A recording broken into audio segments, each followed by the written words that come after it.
ವಿದ್ಯಾರ್ಥಿಗಳೇ, ಪ್ರಶ್ನೆ 22. ಯಾವ ಸಂಖ್ಯೆಯನ್ನು 6ರಿಂದ ಭಾಗಿಸಿದಾಗ ಶೇಷ ಇರುತ್ತದೆ?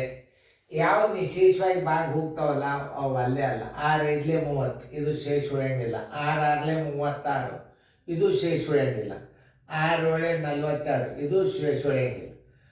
6 ಮಗ್ಯಾಗ 55 ಬರೋದು, 6 ಬತ್ಲೆ 54, ಅಂದರೆ ಶೇಷ ಉಳಿದ ಯಾವುದು? ಡಿ. ಡಿ ಏನಾಗ್ತದೆ? 55 ಶೇಷ ಉಳಿತದೆ. 6ರಿಂದ ಭಾಗಿಸಿದ್ರೆ ಶೇಷ ಎಷ್ಟು ಉಳಿತದ ನೋಡ್ರಿ? 6 ಬತ್ಲೆ 54, ಶೇಷ ಬರೋಬ್ಬರಿ 1 ಉಳಿತದ. ಆದ್ದರಿಂದ ಉತ್ತರ ಡಿ. ಹಿಂಗೆ ತಿಳ್ಕೊಬೇಕು. 6ರಿಂದ ಭಾಗಿಸಿದಾಗ ಏನಾಗ್ತದೆ? ಇದು ಶೇಷ 1 ಉಳಿತದ. ಅಂದರೆ ಶೇಷ ಉಳಿಯುವ ಸಂಖ್ಯೆ ಯಾವುದಂತ ಕೇಳ್ಯಾರ, ಅದಕ್ಕೆ ನೀವು ಡಿ 55 ಅಂತ ಹೇಳ್ಬೇಕು. ತಿಳಿತಲ್ಲ? 55 ಡಿ.